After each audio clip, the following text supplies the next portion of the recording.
Is it worth it? The choices I made, are they worth it? I look at the path I chose. Were there alternate roads? Many, but this is where I'm at. So I smile big with my backwards hat.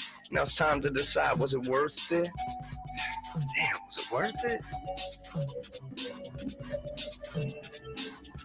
The lane I've taken, the minds I've encountered, the beauty I've seen in a world full of tribulation. The grass is still green. While I wait for the next step, I avoid falling in line.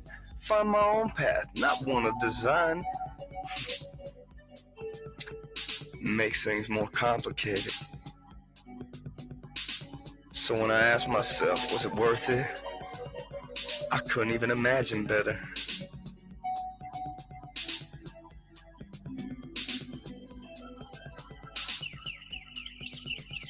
What it seems, I'll stand tall for my goals and dreams. When the hard times come, there will be many. I'll just proceed with constructive deeds. Stay above the banter. To say this was worth it? Hell yeah, it was worth it.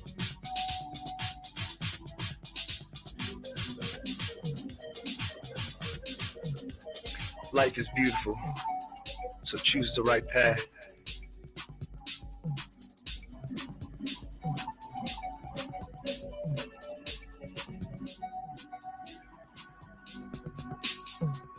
Set some goals to surpass the strife.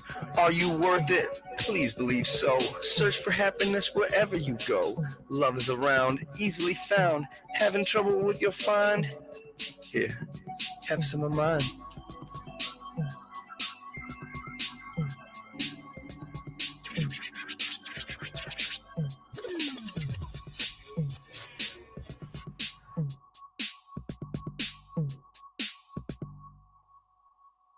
It's a long day, just set some goals.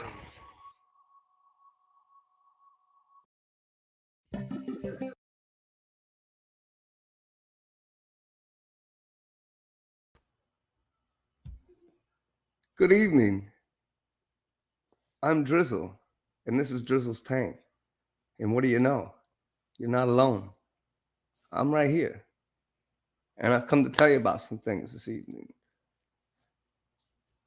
Mainly, caffeine and epilepsy. And it's going to be a good, fun topic. But before we get started, like always, I'd like to fill everybody in on some pretty important points that go along with the show. So, epilepsy, terrible silent disease. Many of us have it. You're not alone. Come tell me your story. Tell us all. Enjoy some conversation, tunes, optimism. But keep in mind, I am not a doctor, a psychologist, a nurse, a therapist. Probably can't take your blood pressure properly. Why? Because I'm not trained to. But in order to come speak, there's a few caveats. One, have somebody there with you, just in case there's an emergency. If something happens, I know somebody's there that can help you out. Everybody in the production, they'll know. We won't have to worry that you're in trouble. Some people don't have somebody, so reach out to us before the show. I have an email. It's in the descriptions of my page. You can reach out to me at any time. You know, we can have a brief chat before the show, confirm certain things, and if you can't make it on a Sunday, you know, if there's something you want to talk about and it's something that might really be beneficial to the show, possibly we could do an interview prior to the show. So, also, keep in mind, if there is an emergency, there is a delay. I don't want anybody to be traumatized or see something that they don't want to. It's already hard enough being epileptic. So, if something happens, we're going to cut the feed on yours. We'll push it away. I may turn my camera on or off depending on what we're seeing in the backstage. regardless, we want to make sure that if we need to call an ambulance, or somebody can call an ambulance, whatever. But we just want to make sure that you understand that there is a break in the feed. So also, if you come and you try to do something crazy, we'll just end the feed before anyone even knows what happened. So please don't waste your time or life. And with that, what do you know? You're not alone. So this was a pretty exciting week, to be honest. Let's see here.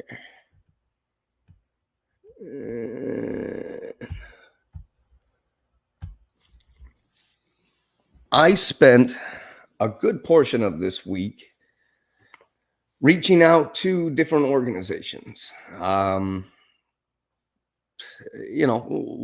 for my own health reasons. Two, to help out with topics for the show. And three, potentially find people that might be willing to come and do interviews. A few weeks back, I reached out to a place called Hopscotch, ran by Dartmouth Hitchcock up in New Hampshire. I discussed me joining the program. What Hopscotch does is it's a memory program. It's learning techniques to help you with different memory issues and thought process issues, and there's a lot of brain damage involved with epilepsy, unfortunately, and memory can really be a real stinker. And this program is designed to focus essentially for people with epilepsy. Just put her in the cage, babe.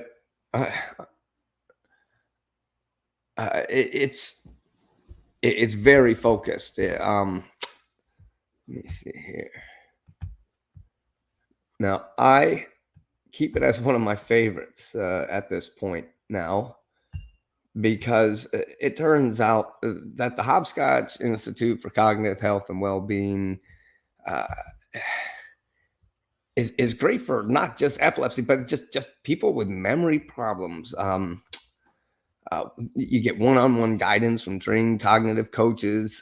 You get memory toolboxes that they help you build. Get like weekly testing and refining strategies.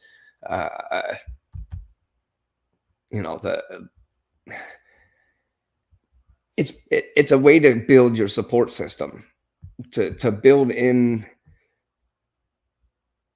Let me see here. I'm going to copy this,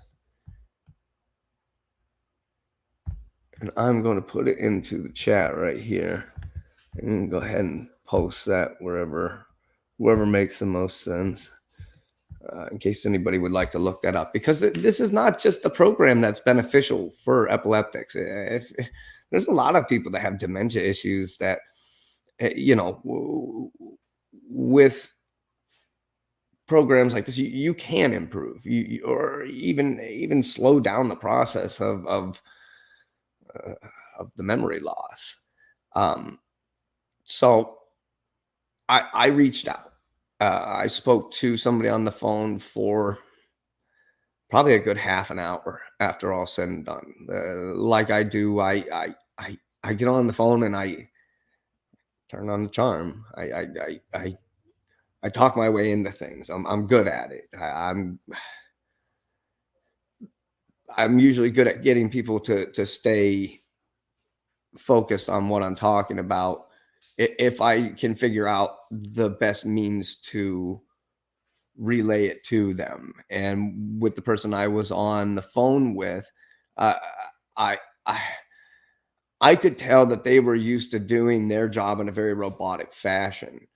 And so I wanted to break that cycle. I wanted them to personalize the conversation with me. So I kind of opened up about myself a little bit, and I allowed them in on a little bit of information. about me, because ultimately I was not only calling, like I said, to find out about how hopscotch could help me, but also if I could get somebody to come on and do an interview and listen. Because one thing for me to go and talk to hopscotch and get this information and then relay it to people via the podcast. It's another scenario entirely to have somebody that works for the organization, whether they come onto the show or I interview them sometime during the week or something. They'll be able to answer questions and give points that I'm not going to really be privy to unless I hear it from them. And the best means possible for me to relay this message to people is to get the source to come right to us. So that was my ultimate goal, was to reach out and get somebody to come and just tell me about the program and what it can benefit and who it can benefit and and and so I talked to them for a while, and it turned into, like I said, a personalized conversation where I was at. It turned into them asking me for a favor, where they have a research study that begins, well, either next week or in 3 months. And so they requested an interview with me. So on Monday at 10 a.m., I'm going to receive a WebEx call from the Hopscotch Dartmouth Hitchcock, and they're going to interview me and give me a questionnaire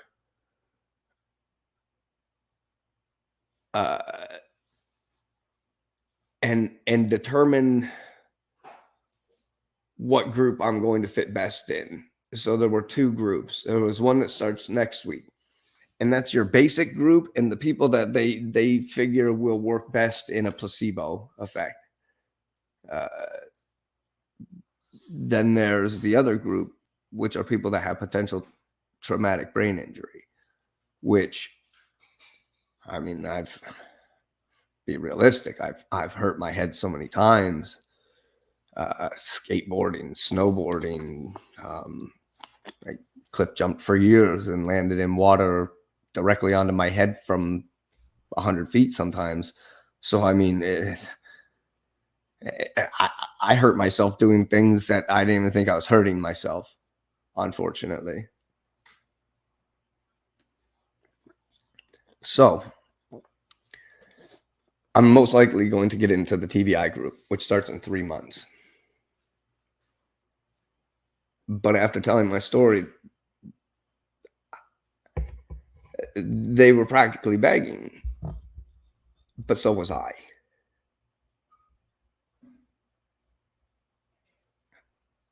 I figured possibly it could become a scratch your back, scratch my back at that point.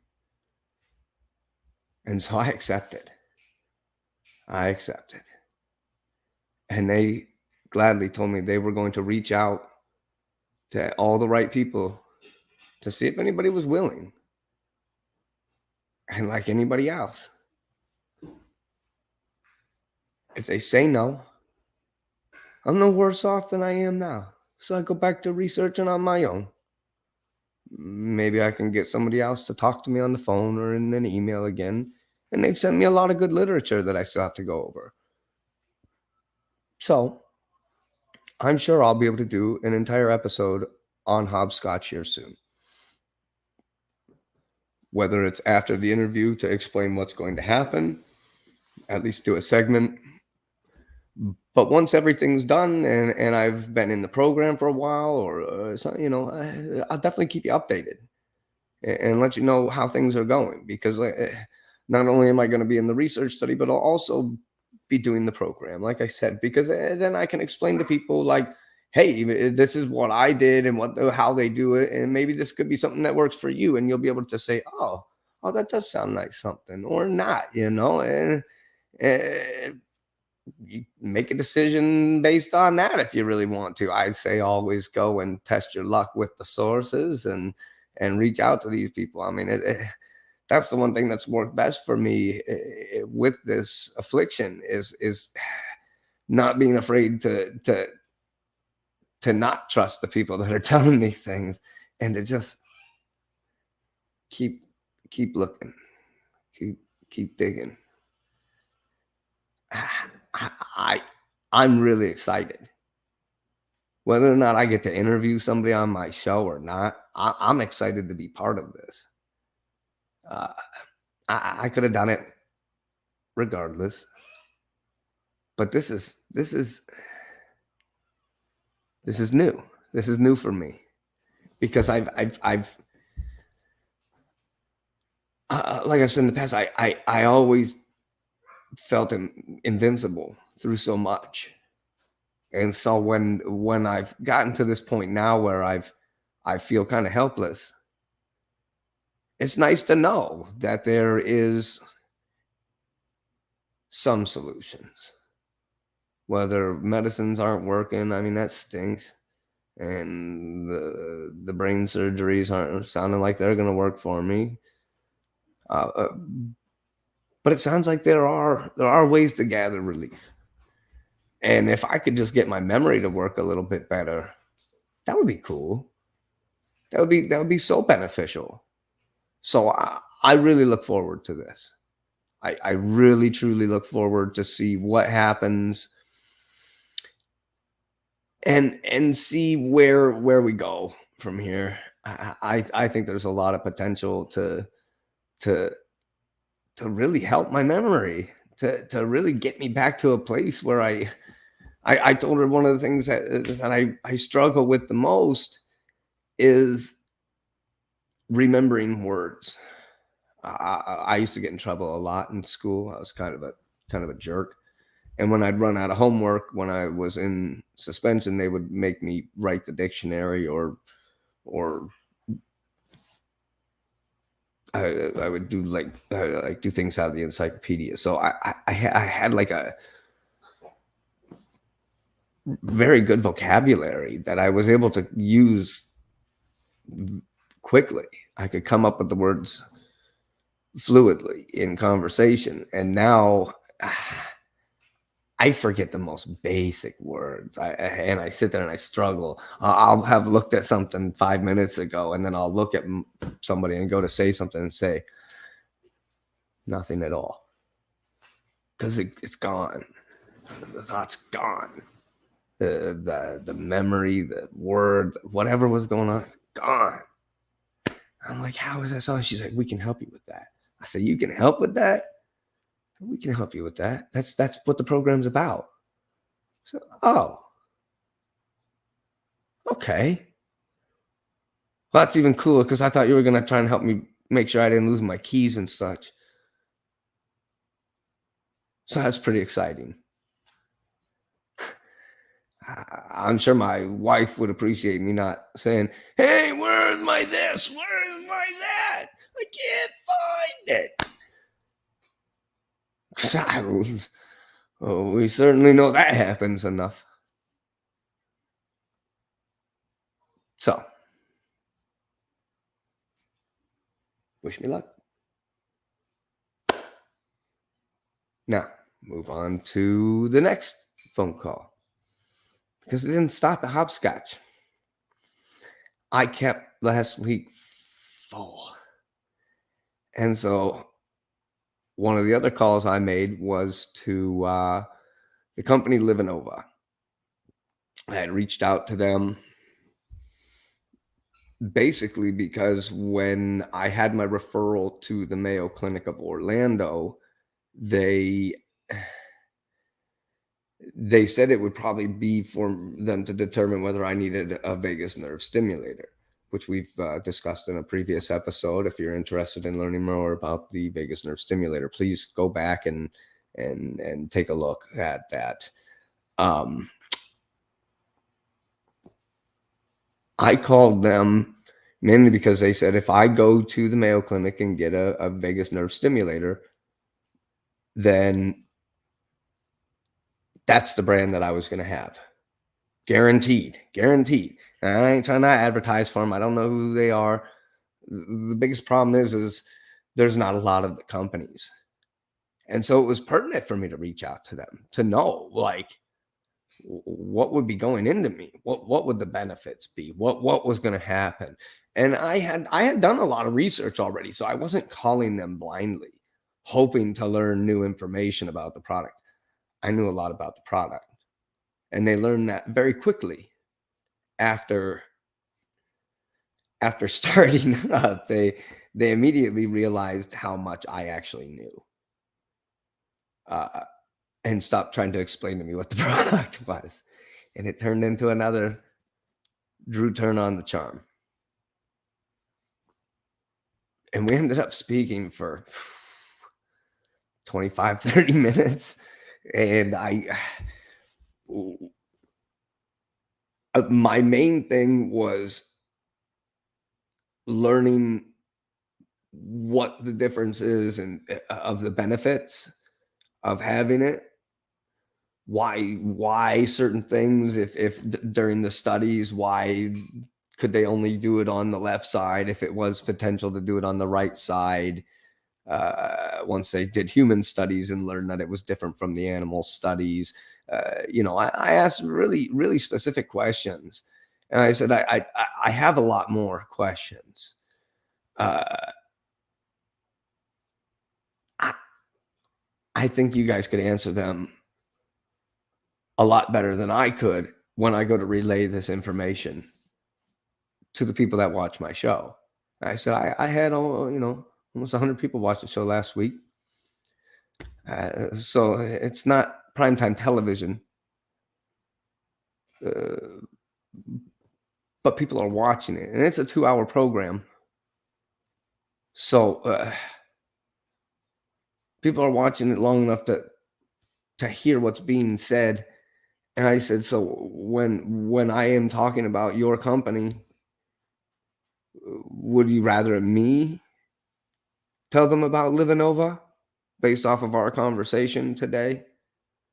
Or do you think it'd be best to reach out to your marketing department and see if somebody could come on and talk to me in front of these people, in front of all these people and whoever might watch in the future? Because this isn't like I know I do this as a show weekly and all that, but realistically, this is an informational program on top of a support program. So in the future, it's something you can go back to, hopefully, and learn about different topics. So if you missed that one, you'll be able to go back and truly catch up. Because I'm sure in the future I'll talk about things that don't make sense to some people if they're just getting there, and they might have to go back and watch one of the other episodes, and you got to be willing to listen. So I'm trying as best I can to keep this fascinating, and if I can get the people from Livanova to come and explain everything I can't explain in a layman's terms from a medical administrative perspective, from Livanova, that would be incredible. And they agreed. So again, they're going to reach out to the proper channels. We're going to determine whether somebody can come on and do the show. If they say no, I'm no worse off than I am right this second. I'll still continue to look it up because they're still talking about shoving one in my body. So it's going to continue. The search will continue. Whether they say I need one or not, I want to know now because I'm this deep. I want to continue to make sure that if there are other people out there that need more information about it, that I don't stop with where it stops with me. I want everybody to be able to find the information and at least have directive towards things. So that's why we have the links set in different places, things I discuss. I try to make sure we put them in the descriptions and in the chats and stuff as we go. So hopefully Livanova will be another one that will come on and discuss the real potential with their product.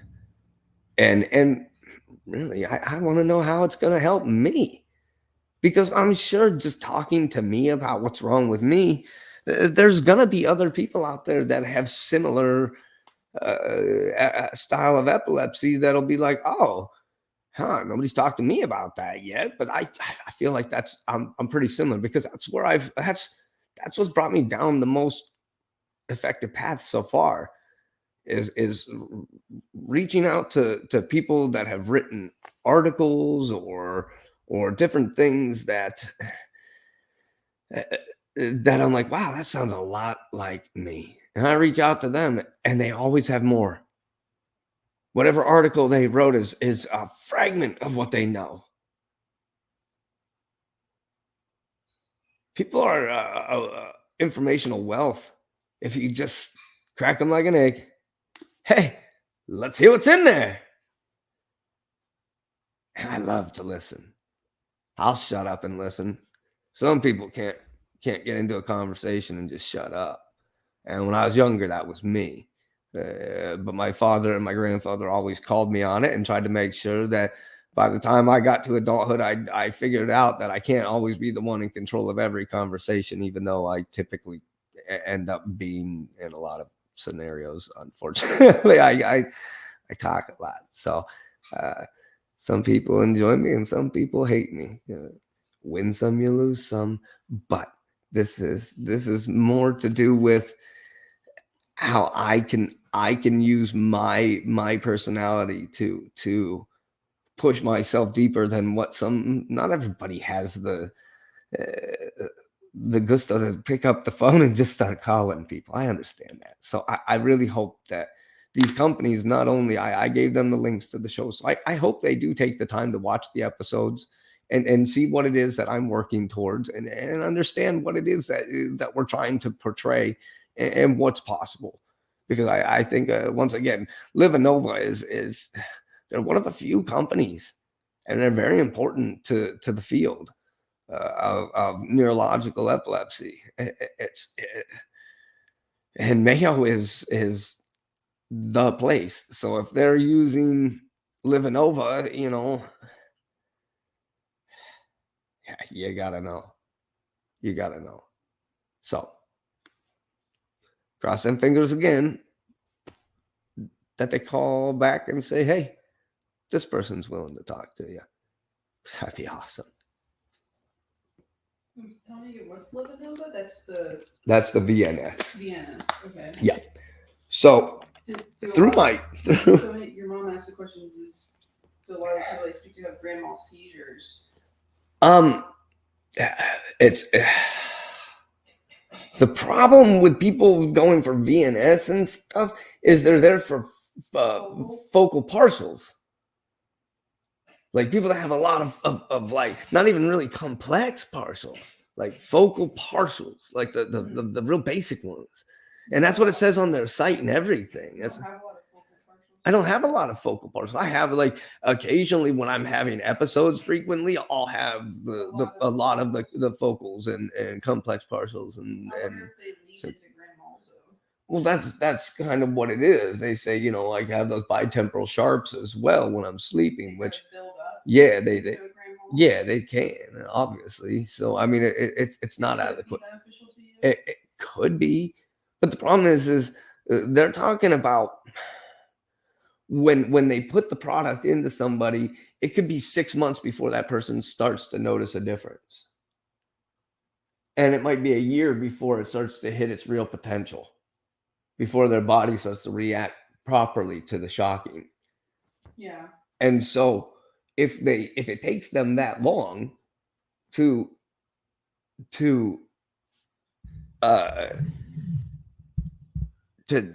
determine whether it's even helping, and then once they get it in there, it's really only helping most of the time 60 to like 70%. So people's seizures go down like 60, 70, 80%, but it doesn't stop them from having seizures. It doesn't cure them. And me, I don't even have, I mean, you keep saying, oh, well, you've had a lot lately, but I really don't have a lot of seizures. It's really for people that sit there all day and just have partials all day. And I don't. And that's what makes it kind of weird. If through my research, it kind of determined that this was not going to be. You're just not there yet. You're in your epilepsy. If you had more intense disease, down there probably right now. Yeah, right. Well, when I went through and did the research on Livanova, and we were talking about it in the previous episode, it brought me to what's called the transcutaneous vagus nerve stimulator, which is the one that goes on the outside of your body. And the one thing that I read first about them was not only was it not having to be inserted into your body, but it could go on either side. In America, there's not a lot of studies on the product. In the UK, it's been approved for much more. They use it for migraines and tinnitus and pain, all this stuff.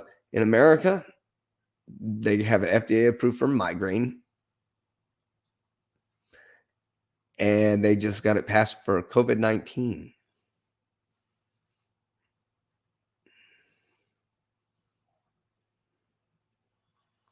You see what Blue unicorn? Yeah, I see that. That's awesome, Blue. See, and that's the thing is somebody that's having 2 or 3 a day, that makes sense. That it makes perfect sense to get something like that. Then you're more on your level where you're at right now. Yeah, that now he's having seizures less than almost. I still have seizures less than that usually. So I mean, sometimes I go years without a seizure, and that's why I do crazy things like roof, and that's it makes it. It makes it tough for people to comprehend when I do like have to stop everything I'm doing like I am right now and just sit at home all the time when people are like, what, you can't come and help me build this or fix this? And I'm like, I would love to, but I can't. Visible disease, they don't see Yeah, it. they don't see it. Never seen you have a seizure. Yeah, they don't see. Laura's the only one that really sees the really bad stuff. My kids. Yeah, unfortunately, my kids. But yeah, see, that's like when it comes down to it, the vagus nerve stimulator is a very, very effective treatment for the people that need it. And like I said, it doesn't bring it down 100%, like he said, and right there, from 2 to 3 a day to 1 or 2 a month. So it doesn't erase them. It doesn't erase them. But immediately though. Yeah, I know. So it Hopefully, this guy time. it might in the end, it might bring him to 90% less. He might only have 2 or 3 a year after about a year or 2 is what they determine. So I don't know what the future held for that gentleman, but that's what they usually find is, and he probably was having them enough that they started with a pretty high dose. A lot of times they'll start with a very small amount to determine how much you're able to take. Like 20 to 30. I thought that was for the ear implant one. I can't remember. I would have to look it up. Like we know, I'm not a doctor. We would have to go back and look at the. Easier for you to look it up at this point and go forward that way. But that was the gamma core is the one that they determined was 20 to 30. That's what it was. Mm-hmm. Yeah, that's it wasn't it's the one that goes on your neck. It was what they had determined was that if you hit 50 you could kill somebody or just like completely you basically tase your neck and you can melt your throat and stuff like. You get you a taser and you just tase yourself every day. That's going to be a discussion we have in the near future is the taser and epilepsy. It'll be a quick segment. It's not that long of a segment, but it's certainly one of those ones because it does people who have never had a seizure before in their life will get tased, and all of a sudden cops are all just in there and this person just shaking like a fish, and they're like, what do we do? Call an ambulance, I guess. And that's the problem is a lot of these cops aren't trained to handle people in those medical situations. And a lot of people have never seen anybody have a seizure. So even if they've trained for it, it's still pretty creepy. It's a pretty weird scenario. So it's like these cops that are standing around looking at these people practically dying in front of them, and they're like, "Oh shit, I was trying to do the non-lethal." Did you see the guy that got his body lit on fire? Yeah, that's awful. Let's talk about something less grim. So so I'm trying to find that number, by the way. so I called GammaCore, and I had a discussion with GammaCore, and I discussed what the potential was for them to have it for something for me. And they said if I was going to have it, I was going to have my doctor prescribe it off label. And it's really hard to get the insurance companies to pay for it off label, which I understand. I comprehend that just fine. I comprehend that just fine. Problem is I would love to try it, and it's only sold in certain amount of doses. You get 30 shocks, what 30 shocks a day for 30 days. They sell you a 3-month pack, and it ticks down every day. If you don't use it, you don't get to keep it, because if you hold on to it and it doesn't give you the proper shock after the time that it's supposed to be there, and you're not getting the right dosage, well, then it's just like medicine. It would be like taking a 40 milligram pill instead of a 50 milligram pill. It's not going to do what it's supposed to. So they can't let you hold on to it for longer than it's supposed to be, or else it won't work properly. So it's basically $400 for your starter dose, and then it's $600 every 3 months after that. So it's $200 a month to have it sold to you. And the thing is I don't really need it all the time. Like when I think of the VNS, I think of how it has a watch. And if I'm having a seizure and I'm becoming status epilepticus, where I won't stop having a seizure, or it just continues on for just too long, I'm starting to get nerve wracking. My wife has medicines and things that she can do to stop me quicker and help with my postictal turnover before, so I'll come out of it and be back to normal quicker. So the signal frequency. Well, hold on. With the VNS though, with the bracelet, if I'm having a seizure and I have a VNS, she can take my wrist and stick it up to the VNS, and it'll send the pulse up to my neck, and it'll shorten the seizure time, shorten the severity, and it's supposed to also help with the length of postictal time. Well, that's pretty cool. All right, that's pretty cool. But once again, do I want to shove something in my body to shut down the occasional seizure in my sleep? Yeah. I've only had 3 seizures in the daytime. What are the chances this transcutaneous can do the same thing? Is it worth paying $200 a month, whether I use it or not, to have it sit here? Is it worth $2,400 a year to have a product sitting here at my house that could potentially help me come out of seizures quicker and do this? Well, when I started to discuss this type of stuff with their general information and marketing person, they said, we can't answer these questions. These are doctor and nurse questions. We're going to have the nurse call you back. So the next day, the nurse called me back. That was after I had talked to another person, did the same thing, turned the charm on, asked about somebody coming and doing an interview. So once again, hopefully we can get somebody from GammaCore to come and do an interview and come and tell us about this product more than I'm going to tell you about it, which I'm going to try and tell you everything I can. I mean, this isn't where I'm going to leave this, obviously. So hopefully I can get them to come on and tell us about it. But their nurse called me back the next day. And I propositioned them as well.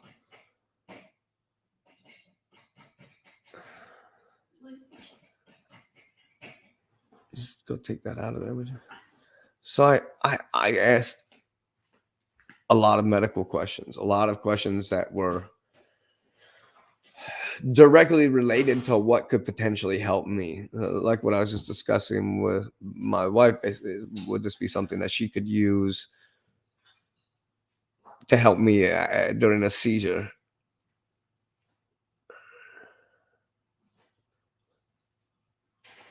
Yeah, that's what that watch was too. Was they have the preventative ones, like they have it pulse your specific dose. They determine what's the best dose for you, and then once that's determined, sometimes you need more dose. That's why they have that watch thing. So if you do start to get the aura where you're just like, some people smell popcorn, some people smell metal, some people smell something just burning plastic. I've heard, I mean, I've heard a bunch of different ones, like, because it's cool. It's crazy. You get into the support groups, and that question gets asked a lot. Does anybody get a weird smell when they start to get an aura? Am I imagining that? Like, no, you're certainly not imagining that.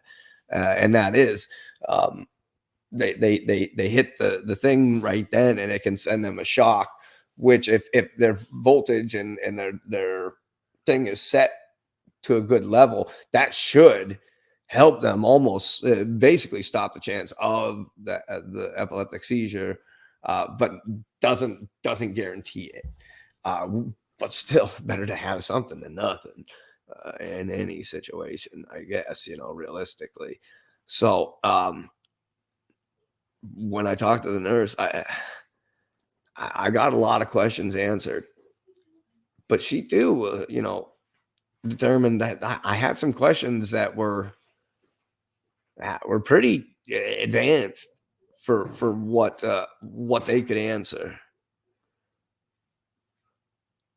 And so I kind of asked some more questions, and they took notes. Every one of these places that I called um, took a transcript of the conversations, and they were sending these to whoever they needed to send them to.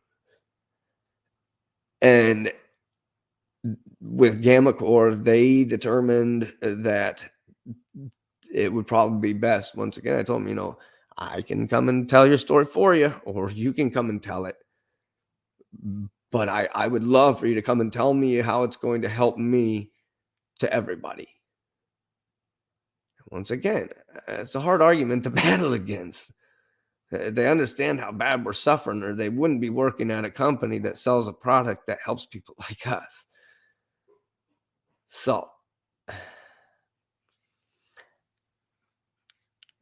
I wasn't done there. I then called the Epilepsy Foundation of America. One of the key things that, gosh, I got to quit kicking this table. I don't like this table as much as it's higher. I don't like it. uh, it the Epilepsy Foundation is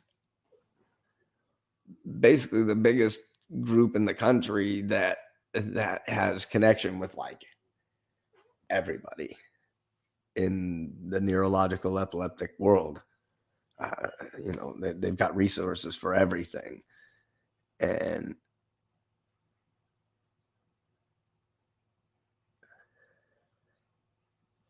yeah, That's weird. yeah, that's another very common one. That, or the hearing voices. Oh, those are rough. Steven and I have been making music. I have a couple EDM albums out. We have the Glitchy Farms Fearlessly Authentic album out. They're on Bandcamp. I suggest everybody take some time and run over there and buy them all up. I tell everybody, whether you like it or not, I assume you'll find something on there you'll love. If not, if you hate it, just assume it was a donation to Stever's family, myself's family, and 1/3 of the proceeds are going to go to the Epilepsy Foundation. And we've determined that each CD could have the potential to go to a different thing. So currently the Glitchy Farms album is going to be donated to the NC Alliance. Epilepsy, NC Epilepsy Alliance, which is a subgroup of the Epilepsy Foundation of America. But I had those 2 other albums. And so I reached out to the Epilepsy Foundation of America and I asked them, how can we make this legitimate? I don't want people to think I'm screwing with them or that I'm gonna sorry.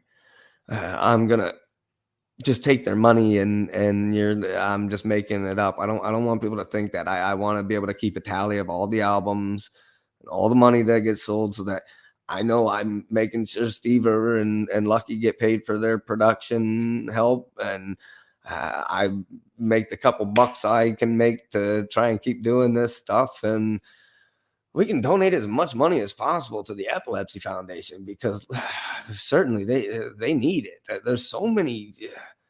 They have fundraisers and such every day just about across the country. If you just get onto their site, they have event coordination, they have fundraisers, they have everything. They do everything, and it's a very important causes, one after another, and it helps and benefits so many people. And you know, right now I'm in rough shape. I can't work. I haven't worked in months. I can't even work my part-time job because I can't even get there because I can't drive. And so this is something that I'm trying. I'm not expecting to turn into Diplo or Snoop Dogg or nothing, but if we can sell some albums and help pay for some people to get resources to find help to I don't know. Maybe there's a transportation thing, maybe a taxi service to help epileptics get to their doctor's appointments. I don't know. Whatever it may be, that it doesn't even have to stay the same. I know the NC Alliance. I'm gonna, they were the first ones that took my calls, that took my interviews, that were willing to give me the time of day.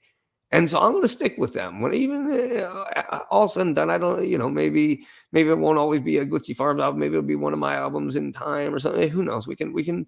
There's nothing set in stone yet. But I just want to make sure that people understand that what we're doing is legitimate, and I wanted them to be part of it, not just I tell them about it and occasionally I send them a check.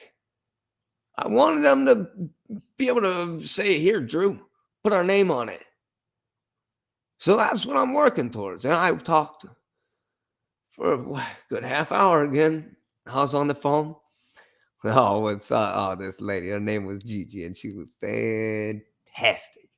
There was such a fun conversation. She reminded me of so many people that I know, and when I first heard her on the phone, I turned on the charm as always, and I could hear her tone in her voice. I could hear she was not having the day. So I was like, oh, I got this. I got this. I'm gonna. And after so long, she goes, man, this is refreshing.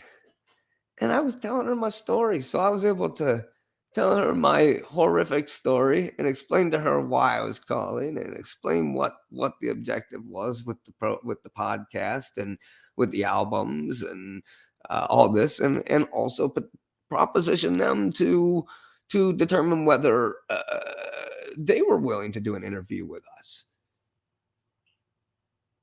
Gigi was, apparently I impressed her. She was so sweet. She was so sweet. And so she says she was going to pass my stuff along to their marketing person and to the person in charge of fundraising and stuff of that nature, and get me plugged to the right people and see if anybody, any of them want to jump on board, help us out. See, everybody's stronger together.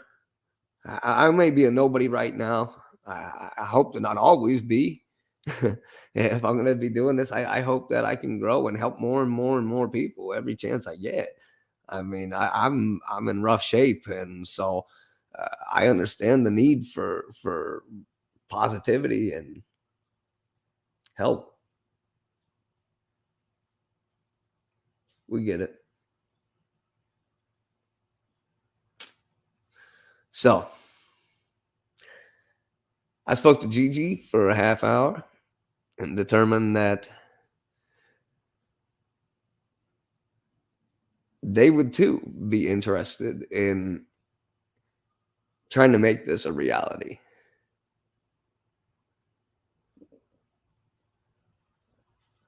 I really hope that we can.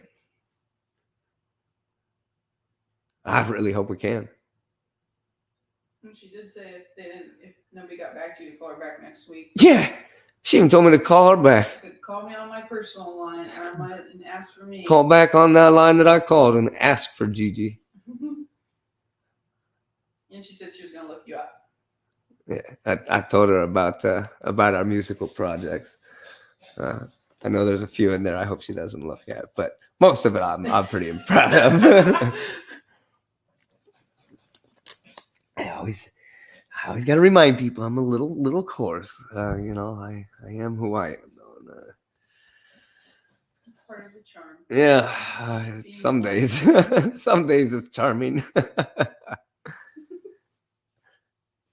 Vicky.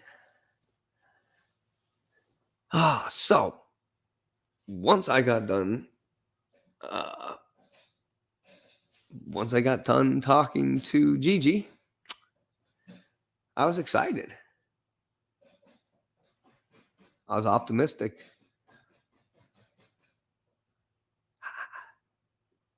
I feel optimistic about all this. About the show. I know I catch a lot of flack for how I do my music and stuff, but I'm optimistic about the music. I don't know, it seems to be taking good directions every time you take a step, something else gets changed. You know, things are coming towards me. People are reaching out to me, and it's a new experience, and I'm truly enjoying it. And the fact these people took time out of their day to actually talk to a nobody like me, cool. That's a start. That's a start. I may be 6 weeks in right now, but it's a start. Had to start somewhere. And hopefully we can truly make use of all these connections. And I say we because we're a network. We're becoming a team. If you're here and you're listening, you're part of the team. If you can participate.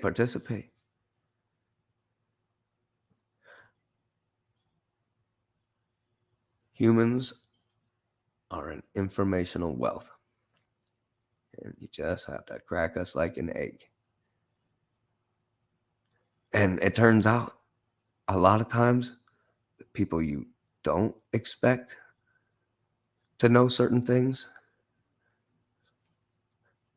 are the ones that are going to fill your ear, fill your mind, expand your horizons. If you just shut up and listen. Sometimes you talk to people that are the ones that you go to for answers. And sometimes you tell them answers. And you explain things to them. There was one more phone call this week. That was my virtual doctor's appointment with my neurology department. They're awesome. Not a huge fan of my doctor because I barely see him. And when I do see him, he kind of pushes me down the line like they all have. But the people down the line are all pretty nice. You know, I get along with all of them. My appointment was with, she's my PA? Yeah, Rachel. Rachel. Oh, Rachel's really nice. Yeah, I really like having her. That's the thing is when I talk to her, it's not I don't feel like I'm at a doctor's appointment. I feel like I'm explaining to a doctor what's going on in my life, who happens to be a friend of mine. Yeah. You know, even though we don't really know each other outside, we've seen each other for years now. Right. And I'm always me. So she's heard basically my life story at this point. She knows a lot about me. She has a family and kids too. Exactly, and they're about the same age. Yeah, we've got a lot of similarities and whatnot. So we discussed my current status. And then we talked about my potential in getting one of those transcutaneous vagus nerve stimulators off label. And so she's going to go and talk to my doctor. And they're going to talk to the epileptologist and determine whether that might be something that they could at least get me to try. I've tried 11 medicines. They can prescribe it to you, but then you have to pay for it out of pocket, probably. They can prescribe it, and then essentially it depends. It really depends. They can make a specialized request that insurance can pay, that they'll pay for it, because it's because your doctor says it's absolute necessity because of whatever reason. So I might be able to get it. Which would be neat to at least try, have it around, and then if something happens, we'll try that instead of a little less invasive than the Ativan up the bum. No, I'm saying other than. Oh yeah, and a heck of a lot less invasive than a surgery where they implant something into your body. So we spoke about that, and I told her all the stuff that I had learned from speaking with GammaCore, and explained about the research studies and stuff that I had been going over and all the different stuff, and discussed, my referral down to Mayo Clinic from Duke. And so she wanted me to make sure that I kept my appointment with Mayo, whether I go down and get the VNS or not, whether or not I had determined that it really didn't sound like it was going to work properly in my scenario. Once we had actually read all the research documents and all this, it was like, it's pretty clear it's not for me.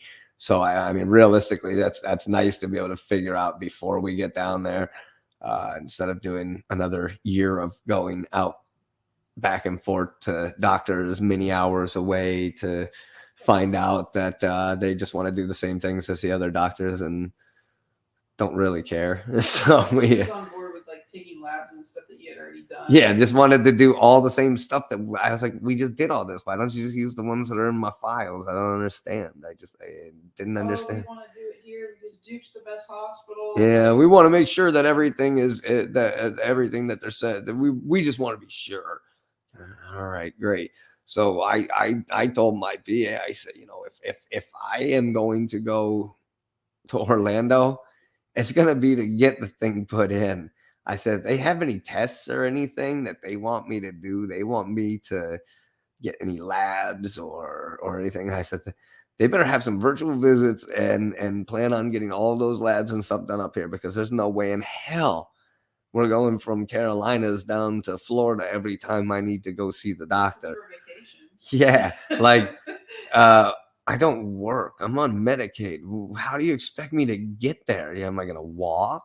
Like, what are you talking about? I can't ride the bus. Like, what am I gonna put my whole family on the bus? No, my wife works full time. I got kids that go to school. Like, we don't have time for that. Like, it's not realistic. They're not being realistic, and they weren't being realistic all year when we were at Duke either. So, I mean, it's not like I'm surprised by any of this.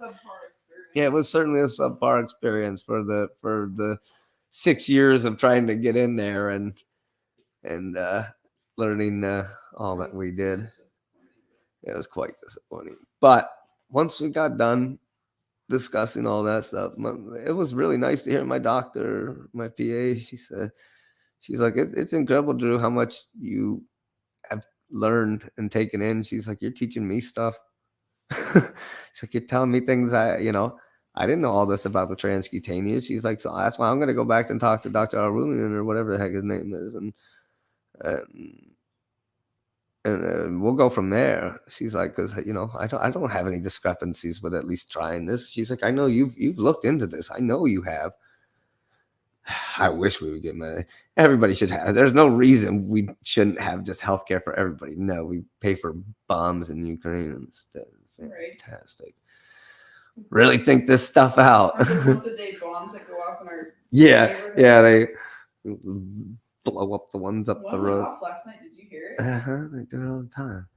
Yeah, so I don't know. It's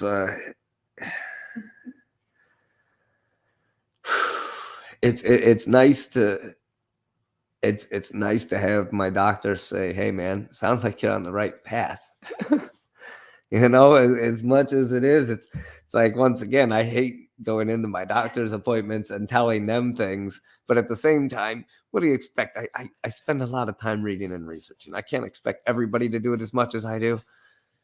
Rachel was excited that you found that oil that had been working for you too. Oh yeah, I'll discuss that here in a few minutes. I was about to play a song here. So I'm going to take a little break. I keep drinking this water, but it hasn't been enough. So I'm going to go drink a lot of water real quick while I play a song. I'm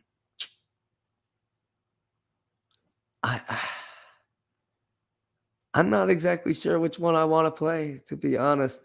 And honestly, I don't want to get copyrighted for playing the one that me and Stever did. That I do worry about that. So let me see here. Something exciting. I'm falling asleep. Need something, yeah. All right, let me see here.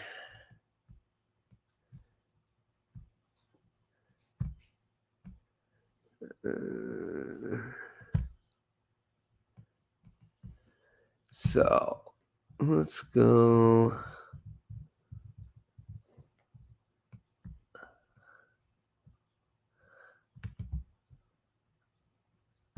This one here. I'll put this into the chat right here, Lucky, and we'll play that one there. That looks like a good one.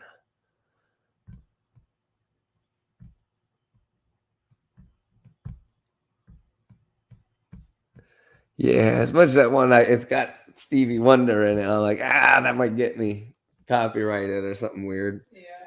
So I'll just not.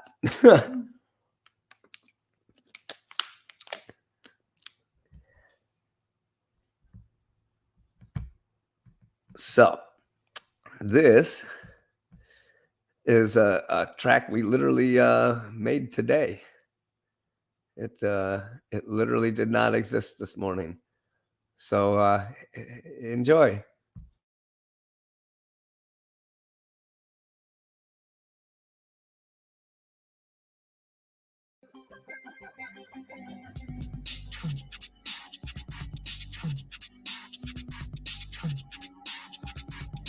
Is it worth it? The choices I made, are they worth it? I look at the path I chose. Were there alternate roads? Many, but this is where I'm at. So I smile big with my backwards hat. Now it's time to decide, was it worth it? Damn, was it worth it?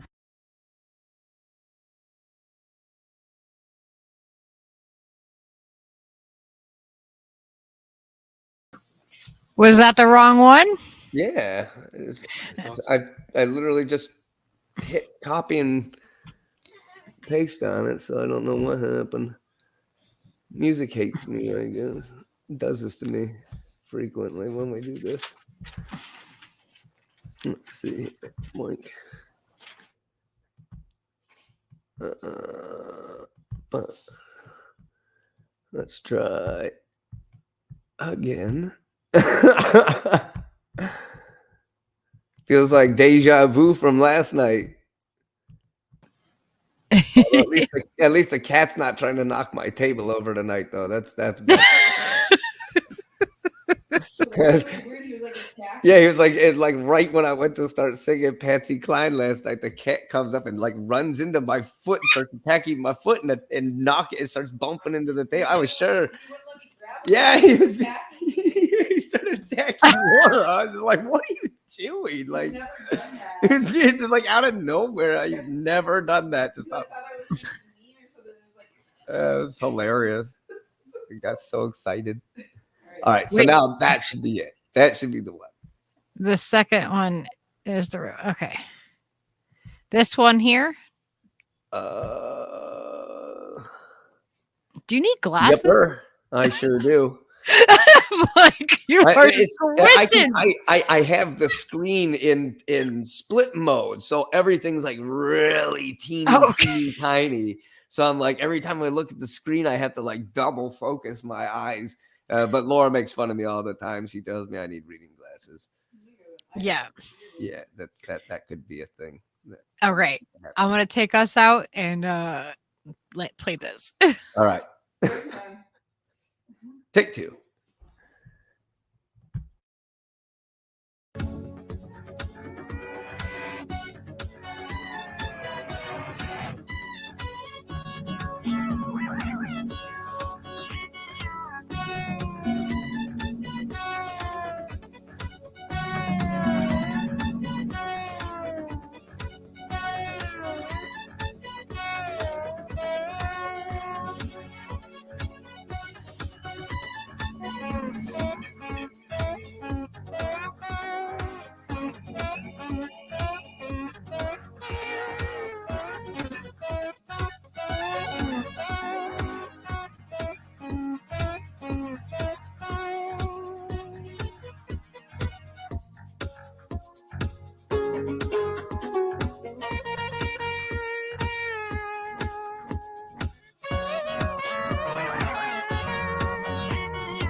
Hey, guess what? It's me. Again. Can you believe it? Well, that would have been just fine. The kitties make great videos. Heck, I can't believe they ain't showed anybody the videos of my mom's cat, Rico. That cat is so hilarious. So weird. You got like 8 views between the 2 videos, but they that was your first Rico video. yeah, So. yeah. Somebody will find it. They'll see what happened. It'll happen. So I know originally I said I had a topic, and then I jibber jabbered for an entire hour. Can you believe that? I bet you can, because I talk a lot. It happens a lot. So allow me to get into tonight's topic, which is caffeine and epilepsy. And so I'm going to pull up a study that I have here.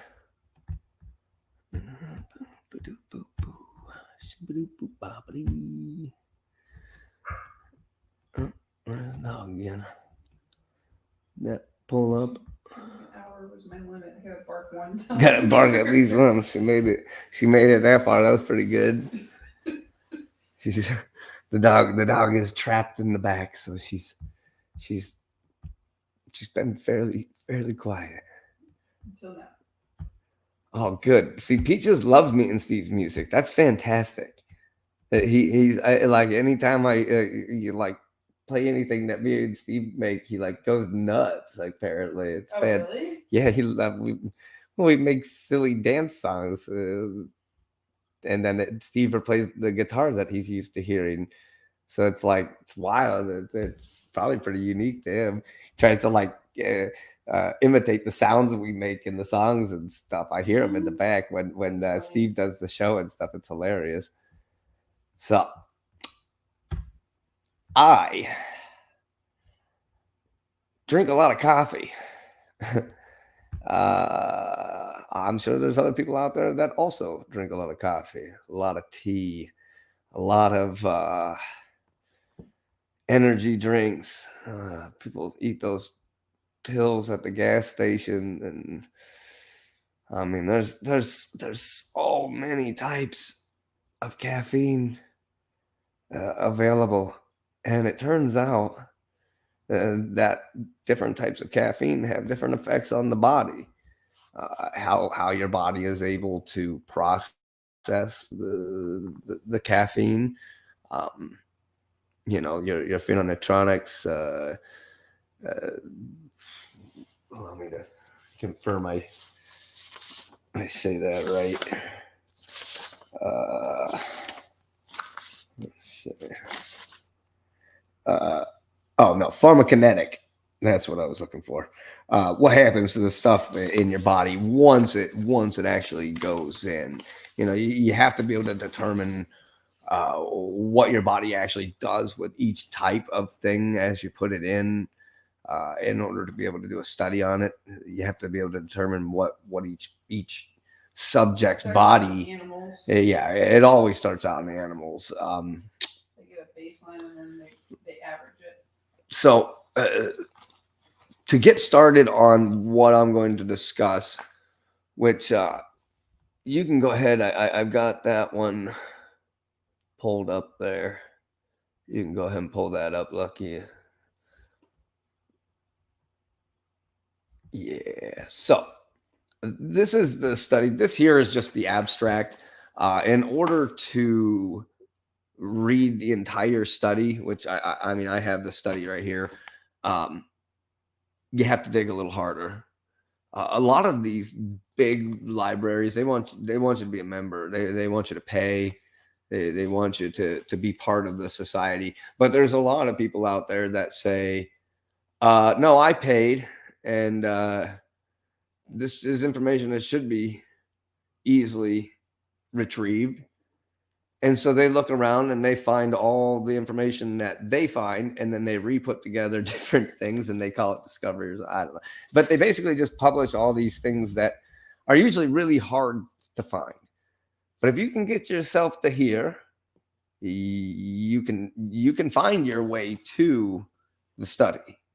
So I'm going to go over quite a bit of it, but if you do feel inclined to go back and read the technical jargon and the different equations that they use for determining how much each medicine and each caffeine dosage and stuff that they use. You're more than welcome. It's all Greek to me as I read it anyway. And I mean, I can't say it's all Greek to me at this point. I read this stuff a lot, so I'm becoming quite familiar with a lot of it at this point. But one thing that I would like to point out before I really get into it is that there's two things that I'm going to talk about in here that if you're not familiar with them, I would like to at least fill you in now.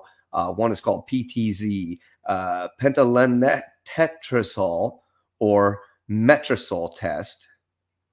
We'll go with metrazole test. And MES, maximal electroshock seizure test.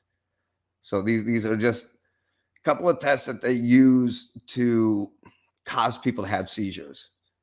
So they'll give you some type of antagonist medicine that will typically cause your body to have a nerve reaction. And then they'll do one of these shocks to determine how much it'll take of that drug so that they can determine how much of that drug will cause you to be poisoned by it or caffeine or whatever they are using. And then if you're not having a seizure at a certain point, they still want to see how it's reacting to your brain. So in order to see it on the EEG machine, they basically have to zap you. Basically have to give you a good old shocking.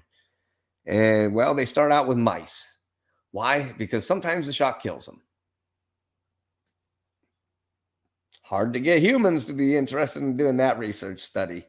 So the one key thing about caffeine and epilepsy is there's not a lot of information to be had on humans. Plenty of animal studies. But once you get into the human factor, it's a lot different. They can't have the same type of testing as well. Like they find in many of the animal studies, they don't correlate apples for apples by any means. These animals do not metabolize the same. Their phenetronics are not the same, or whatever the word was. Photokinetics. They don't where it goes in their body, what organs do what at what rate. Everything's different, so they can't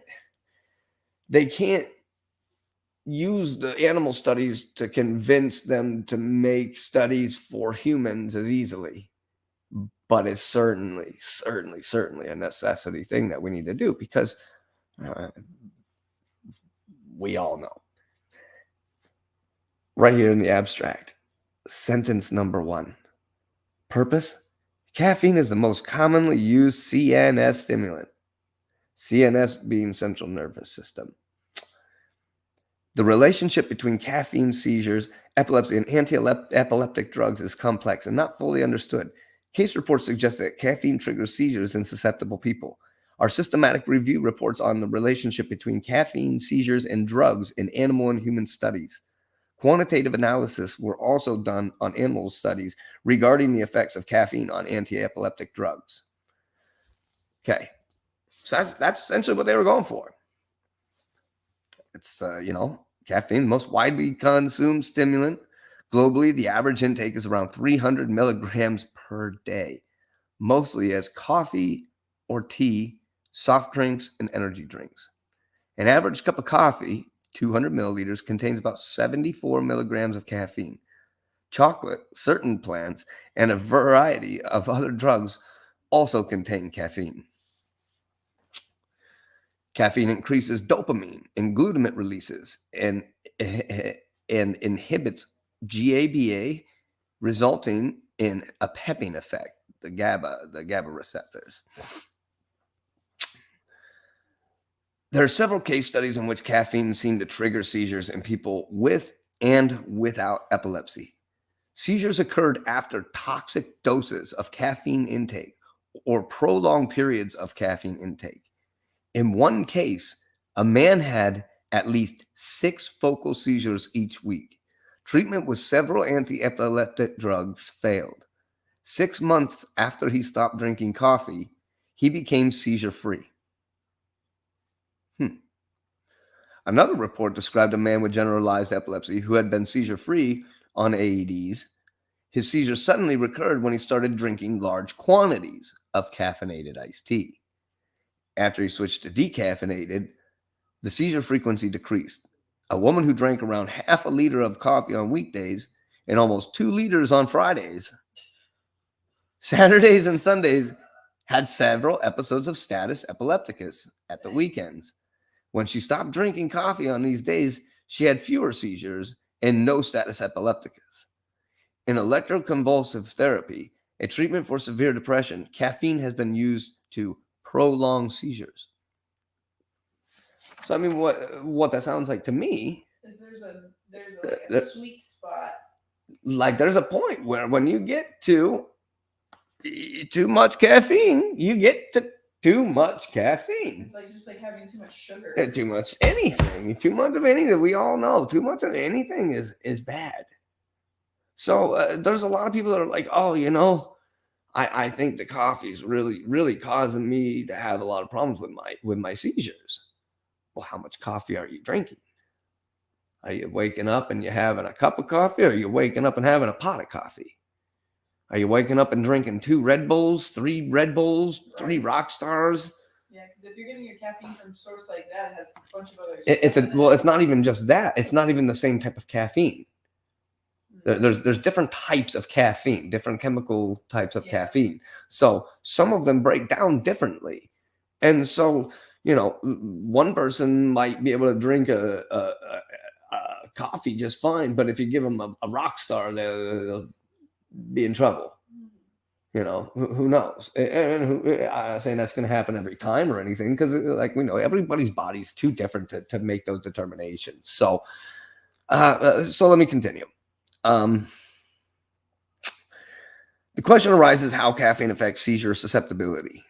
Reviewing, aiming to answer 3 questions. Firstly, what information do preclinical studies provide about the effects of caffeine on seizures? Secondly, do preclinical and or clinical studies point to interactions between caffeine and AEDs? Given the large body of data on this topic, they performed a quantitative analysis of available data. That's told in 2942. Lastly, we reviewed the literature on the pathophysiological mechanisms that may link seizures to caffeine exposure.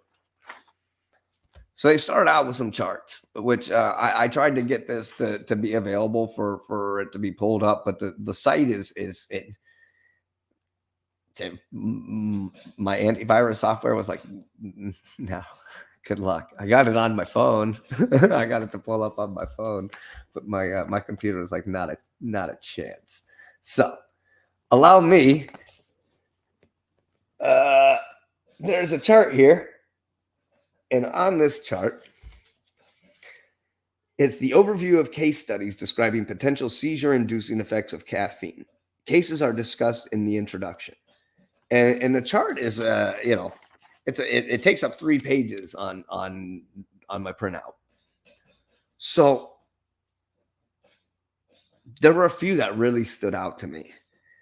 What they referenced was their gender, age, things that they have besides epilepsy, the types of seizures, caffeine dose, caffeine intake through, like how they took it in, any AEDs that they were on, and any comments that they made regarding each specific case.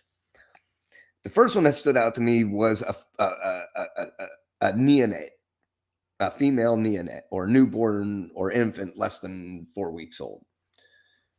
They were having the equivalent of tonic-clonic seizures in a neonate. The caffeine dose was 250.04 or 94 mg/kg. I don't know which one that is. Per kilogram. Milligrams per kilogram, right? Okay, I didn't want to say it and sound wrong. The caffeine came through an injection of CSB. They also were on phenobarbital, which is dexamethasone. The comment they said is it caused hypoxia. and causes central nervous system irritability. So when they gave them this high dose in the newborn, they became their nervous system freaked out. Yeah. Was not happy about it. So the next one was a male neonate, equivalent of tonic-clonic seizures in a neonate. 511.36 2 times. So 68 micrograms per kilogram. An IM injection of CSB. And also they were on dexamethasone, which is like a steroid for like inflation, like whatever. 2 injections of that high dose, and it gave them extreme irritability, like a really high irritability. Then there was a female, age 17. She had tonic-clonic seizures. Didn't exactly know the dosage of caffeine, but she took a pick-me-up pill, caffeine and phenylpropanolamine, and was not taking any anti-epileptic drugs. Wasn't an epileptic to her knowledge. Had a seizure after taking the pick-me-up pill. That's weird. So just one of those gas station pills. Had never had a seizure. I Took a gas station pill, and that's all it took. So the next one was a female, age 24. Tonic-clonic seizures. Caffeine dose. 1,000 micrograms in 3 hours. An IV injection of CSB. So this was a medical use. She was also on an analgesic and anesthesia for a C-section. She had CSB plus the epidural blood patch to treat persisting postpartum headache. So a lot of times, like when women after having a complicated birth and stuff, they apparently it mess up the nerve system and causes a lot of migraine headaches and stuff. And one of the ways they treat it is with this caffeine pill, and that's how they get rid of the headache. So, mean, we all know that. yeah. So apparently they gave her a high dose of it, and she had a seizure right after having a complicated birth. Sounds fun. Like, great. I'm sure she was real happy about that. So, so next one. A female, age 45, also had migraines, tonic-clonic seizures, about 250 micrograms per day of coffee. Also took a 5 milligram aspirin. Withdrawal of caffeine and aspirin caused the seizures and headaches. Interesting. A female, age 21, tonic-clonic seizures, 1,000 micrograms, pills, 250 milligrams each. So took 4 pills. After a complicated delivery of a healthy child, caffeine pills used to treat headaches. So once again, that was another woman that was using the caffeine pills to treat headaches after a complicated birth. So then, got a male, age 40, focal tonic-clonics. Just drank coffee, but he also took Tegretol, carbamazepine. Stopped drinking coffee and didn't have seizures anymore. Make that a point. Female, age 18, presumed seizure, unknown, had 1 energy drink and an aspirin. Collapsed in a nightclub setting with flashing lights. A female, age 28, also has migraines, tonic-clonics. Doesn't know the exact amount, but was drinking an energy drink and diet pills with caffeine. So only seizures twice when energy drink added with diet pills containing caffeine. There's those gas station pills again. Like, oh, shit. Black box. Yeah, like, hey, if you're epileptic, do not take this. If you have any type of Shit, they should just ban them. It sounds like they're bad. Yeah, it's not that it's only common when they're having neurological spasms and stuff, because a lot of the apparently the drugs that they use to chill out your nervous system are not good for somebody whose body's trying to heal or something, like some of it slows down your healing process or something. So they give you, yeah, it's just a side effect of it. So they give you caffeine instead. And it's supposed to help with headaches. It's supposed to help with the headaches that the women get, the migraine headaches that they get related to the nervous issues. Because I'm telling you, if this study, you want to read it at some point, it'll explain to you why that is exactly. So, yeah, carbamazepine is for seizures, nerve pain, and bipolar. I've been on it before. That was one of the ones that I couldn't remember the other day. Oh. They gave it to me for a short time, and it didn't seem to. It seemed to like make my bipolar worse. I think is what I remember. Like it was making me be like extra emotional and then extra angry, and then like extra happy and then extra pissy, and that gets old. Shut up! Yeah. Worse than I already am. Yeah. So. The last set of these that I'd like to say that they weren't sure if they were male or female in some of these. This one was a convulsive crisis from coffee and tramadol abuse. Tramadol abuse seems to be a big one. So if you take tramadol, don't drink a lot of coffee. Give you that one. Then the last one here is a female, age 33, status epilepticus, unknown, 24 ounces of coffee on weekdays, 60 on Friday and Saturday. Levetiracetam, racetum, I can't remember how to pronounce that. And carbamazepine and zonamisamide. Some of these. Well, that's it. I know how to say all of them is the worst part, because I read them all and then I type them in on the computer, and then I hit the dictation thing and it tells me how to pronounce everything. So I've heard them all said, and then I look at them, try to read them, and I still screw them up. So whatever. So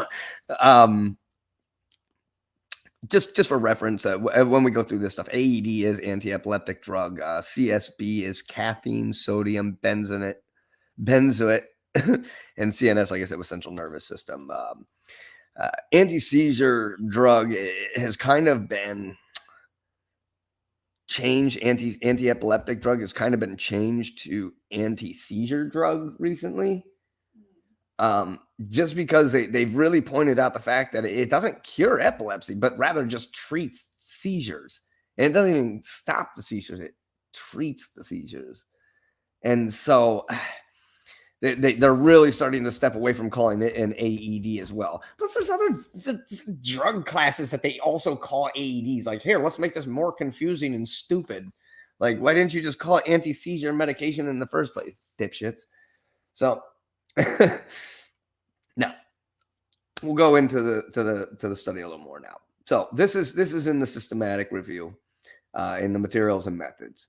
Primary studies assessing the relationship between caffeine and epileptic phenomena, or AEDs, in vitro in animal studies or in humans were included. Studies describing the effects of caffeine derivatives in animals studies or in humans were my bad. Studies describing the efforts of caffeine derivatives were excluded, as were studies reporting on animal studies using the toxic dose caffeine seizure model. This model uses doses of caffeine much higher than the human average daily intake to induce seizures. It does not really describe the relationship between the normal caffeine consumption and epilepsy. So they didn't do the test where they like poison the dog shit out of these mice. Like, sometimes they just give them so much medicine, see how much they can take until they die. Pretty gruesome. But if we want healthcare, I mean, they could do it to humans if you'd like. I mean, get insulin from pigs. yeah, I mean, how things work. So,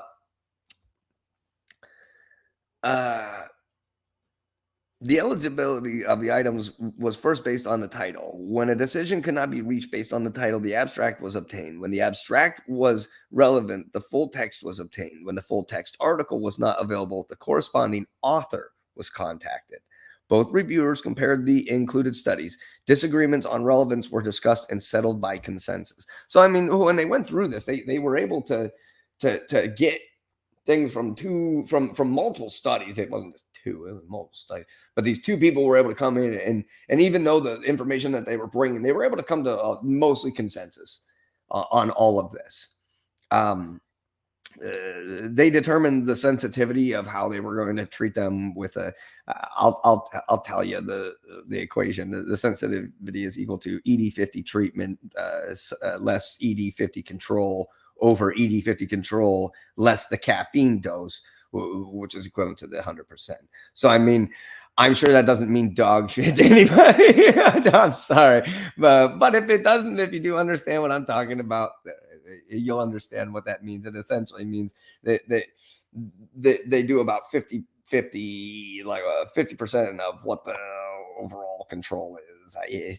It's I can sit here and read this, but the paragraph is basically a page just to explain what that means. So let's keep going. AEDs, a general linear model univariate analysis was used to assess the sensitivity of AEDs. Carbamazepine, phenobarbital, phenytoin, valproic acid, ethosuximide, clonazepam, topiramate, oxcarbazepine, that's what I just took. Lamotrigine, and to analyze the effects of different doses of caffeine on the percentage differences between ED value of the control and treatment condition. So the sample size, seizure-inducing method, maximal electric shock. That was what we were talking about. The MES, 25 milliamps, or 50 milliamps, or the penta, huh? Oh, sweet. The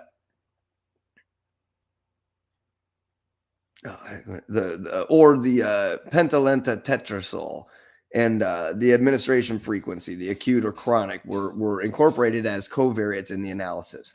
One way the analysis of variance, the ANOVA, with Welch's correction was used to assess the difference in sensitivity among AEDs and to analyze whether administration frequency of caffeine leads to differences in sensitivity.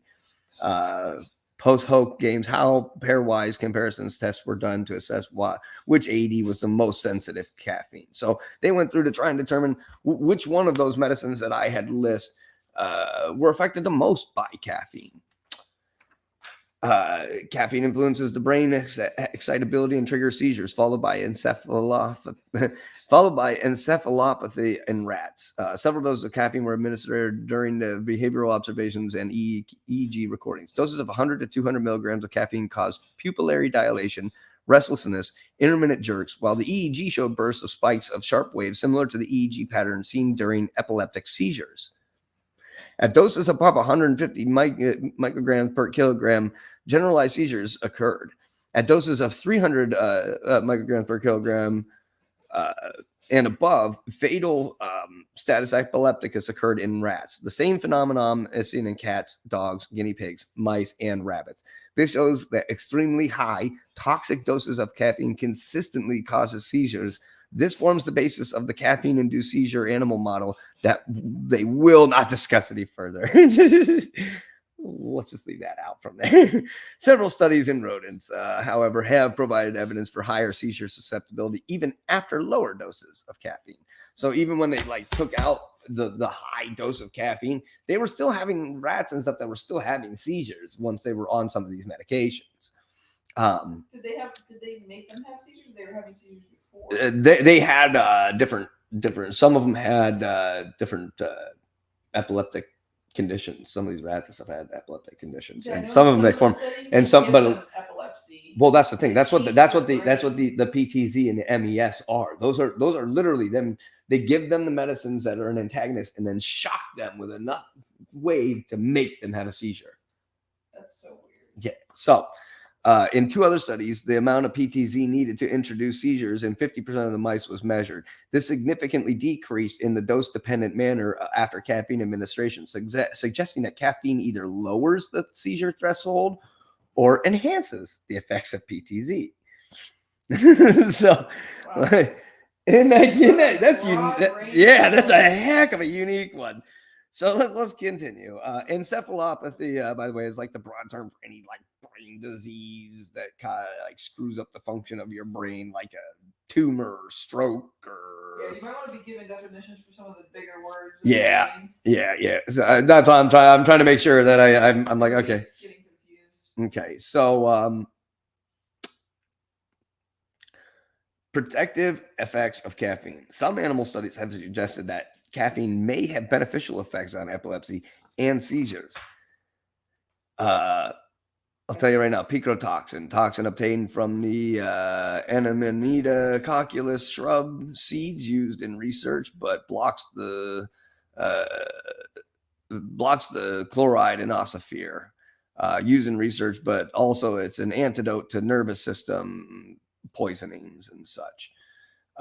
Prolonged low dose caffeine exposure in young animals was shown to decrease seizure susceptibility. In one experiment, caffeine was administered to rats 2 to 6 days after birth. They were also infused with one of 5 proconvulsants: PTZ, bicholine, picrotoxin, strychnine, and cyanuric acid at different ages. The infusion of the 2 proconvulsant was stopped after the first myoclonic jerk. Rats were exposed to caffeine had a 20 to 40% higher seizure threshold to the PTZ at postnatal day 28 than the controls. At 42 days, caffeine-exposed rats had a further increase in seizure threshold. So it seems like the more that they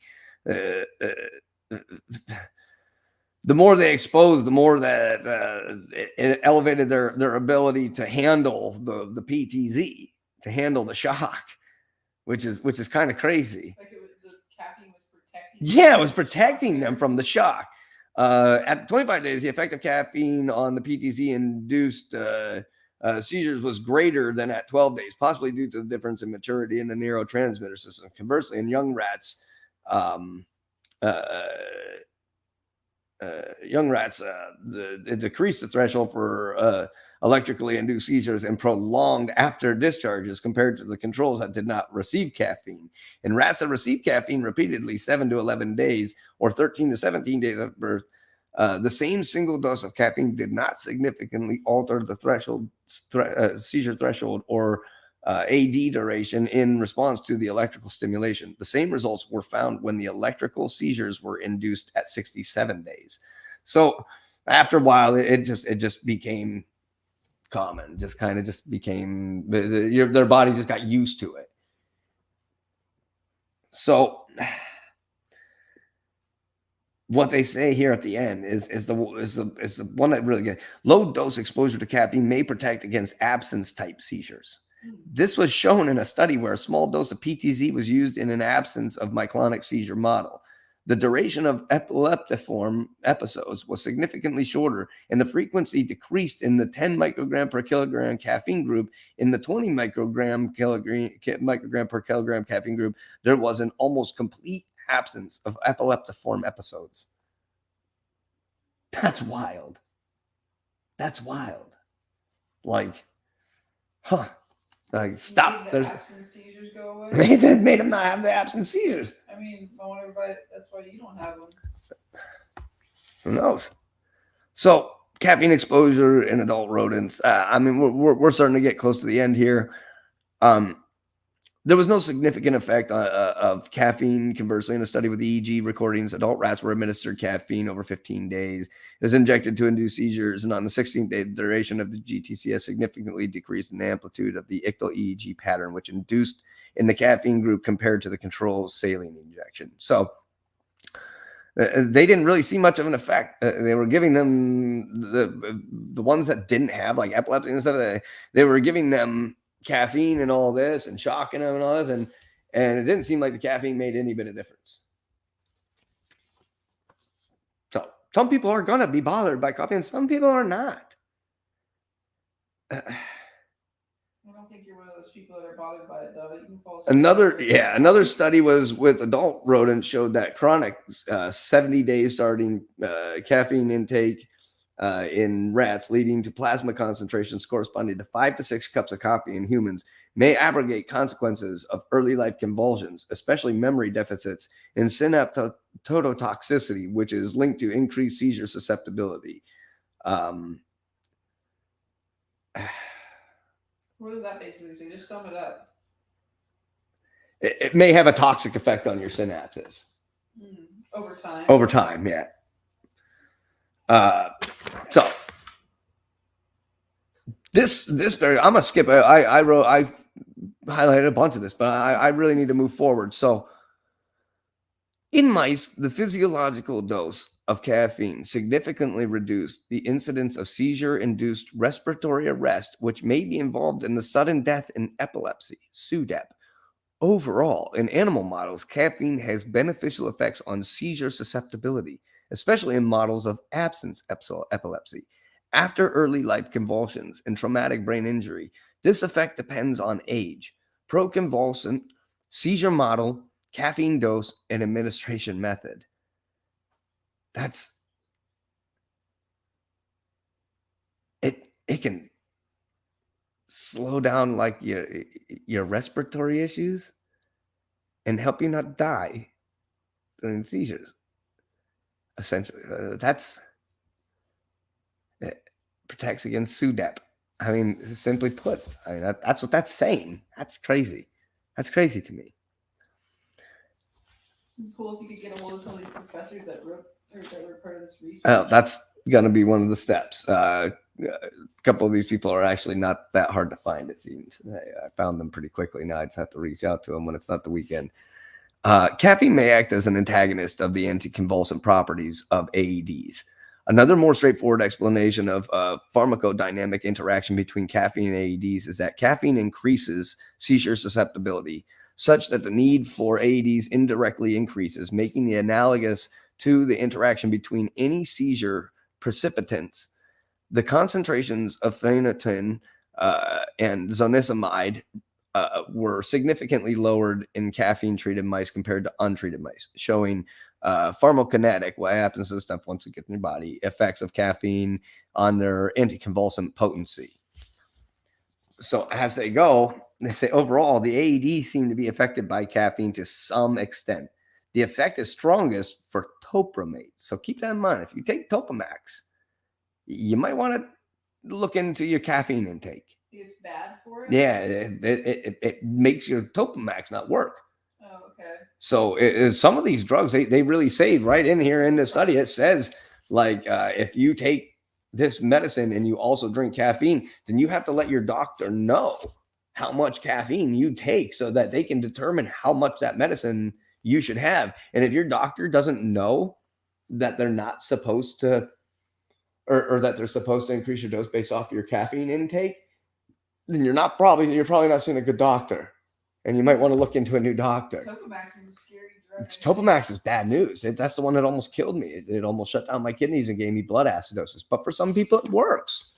Yeah. So I mean, it's like it's so many of them. It's like I get all the side effects. I'm that guy, you know. Now, there may be a role for caffeine withdrawal, as 18 people who habitually drank coffee reported not drinking coffee on the day preceding their seizures. 2 large questionnaire studies examined the effect of prolonged caffeine intake on seizures. The first included 105,941 nurses. Every year, several health and lifestyle parameters were assessed, including epilepsy, seizures, and caffeine intake. Between 1989 and 2005, the total of 95 seizures and 151 cases of epilepsy were recorded. Caffeine intake was not significantly different between those reporting seizures or epilepsy in the total cohort. The effect of antenatal caffeine exposure on febrile seizures was assessed in a study comprising of 35,596 children from women receiving antenatal care in Denmark using a questionnaire on lifestyle during pregnancy.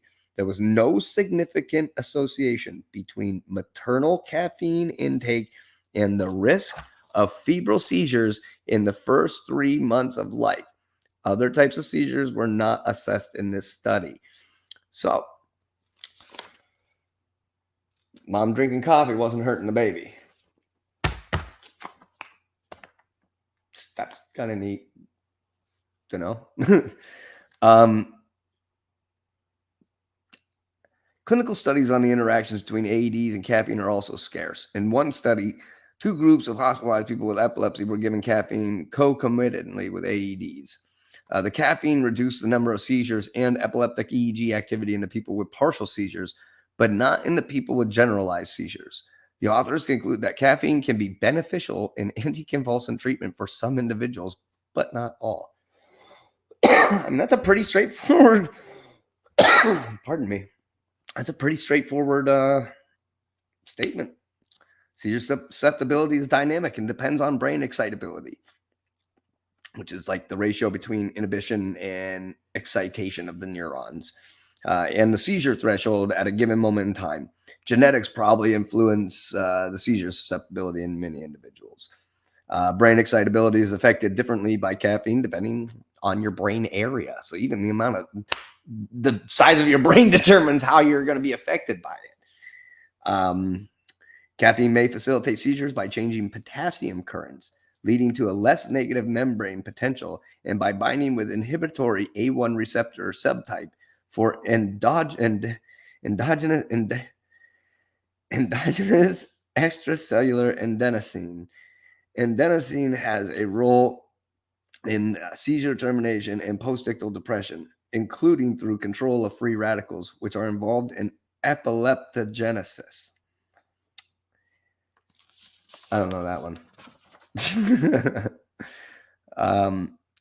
The sleep-promoting effects of adenosine, caffeine's effects on seizure susceptibility, is possibly related to its sleep-disrupting habits. So they're saying, like, it might not be the caffeine that's causing the problems with seizures in people. It could just be the fact that it's affecting their sleep. And a lot of people our seizures are affected by their sleep. So if they're staying restless and they're staying up and they're not getting the rest that they need. People like you that have ADHD. Yeah, but somebody like me that has ADHD, I drink coffee and it makes me fall asleep. So I'm a little bit different. They provide a comprehensive overview of a complex interaction between caffeine and epilepsy. Caffeine seems to increase seizure susceptibility and protect from seizures depending on the dose, administration type, and the developmental stage at which exposure started. In animal studies, caffeine decreased the anti-epileptic effect of some AEDs, particularly topamax. Acute caffeine exposure increased in seizure susceptibility in several animal studies of good quality numbers of subjects, relevant control conditions, and robust design, and clinical case reports. So in the animal studies, they found more problems than in the human reports. Exposure can protect rodents from chemically and electrically induced seizures, and the resulting damage, and one animal model showed that caffeine may protect against SUDEP. No clinical studies, however, directly demonstrate protective effects of caffeine on seizure susceptibility in humans.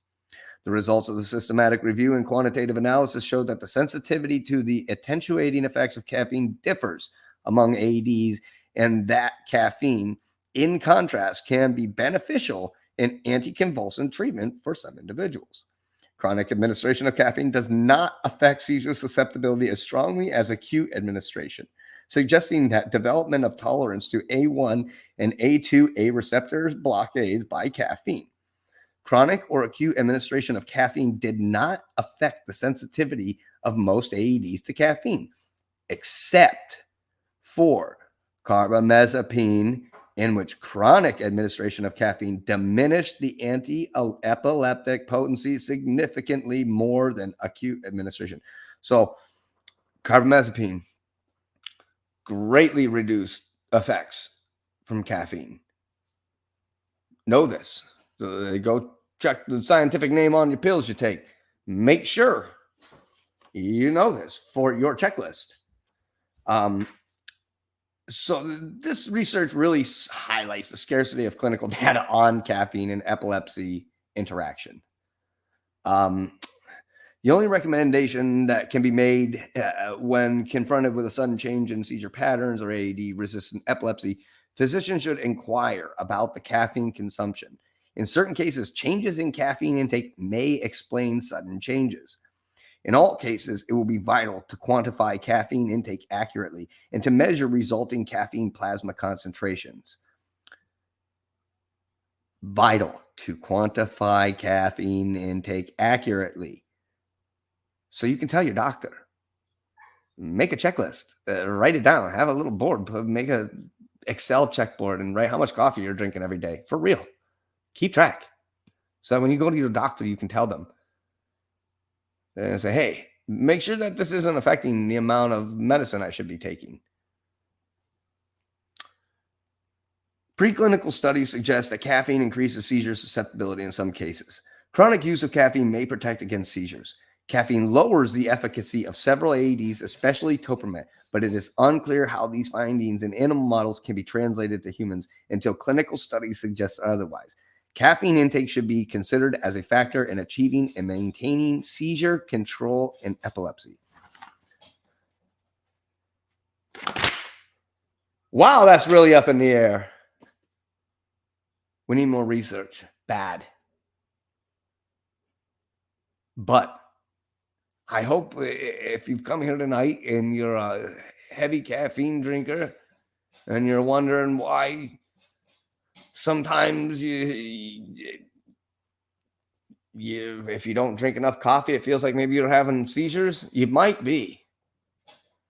You drink a little more coffee than you normally do on a day, and you take anti-epileptic drugs like carbamazepine or topiramate. Stay away from those gas stations, yeah. Holy cow. People that have never had a seizure in their life take those pills at the gas station and drink it with like a rock star or something, and bang! Good night. Guess you ain't staying up at the club. You're gonna fall down. So keep that in mind as you go through life. I recommend doing some research for your own to see how it might affect your life, how caffeine could be your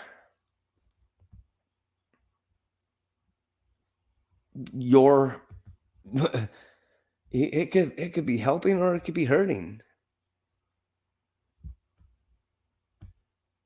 Find out if it's working for you. So, what do you know? Not alone. There's weirdos like me out here drinking coffee and trying to figure out whether it hurts my epilepsy too. So, take some time, and if you've got a couple bucks and feel like donating to the Steve or Drew and Epilepsy Foundation Fund, head on over to Bandcamp. Glitchy Farms Fearlessly Authentic album is available. I got a couple albums over there under the Drizzle Stank name. One of them is also tied with the Epilepsy Foundation. The other one just me, just me being me. A little bit of rap, a little bit of beats, a little bit of this and that. So just me being me. I don't charge a lot. They're pretty cheap. You can pay per song. You can even go over and listen to them first and decide which ones you want. So give them a look. Anything helps. We do have the Venmo, fearlessly.drizzles.tank at gmail.com. Let me know if you want to talk. Tonight, 9 o'clock. Lucky's gonna have a little rant session, it sounds like. So that should be exciting.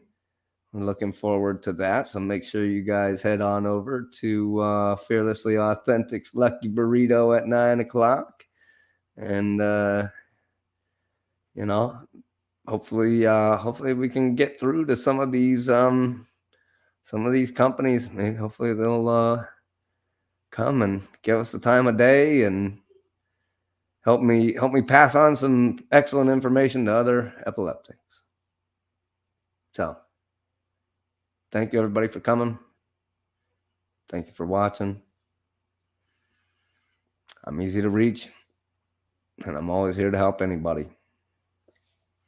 Because what do you know? You're not alone. Have a good night.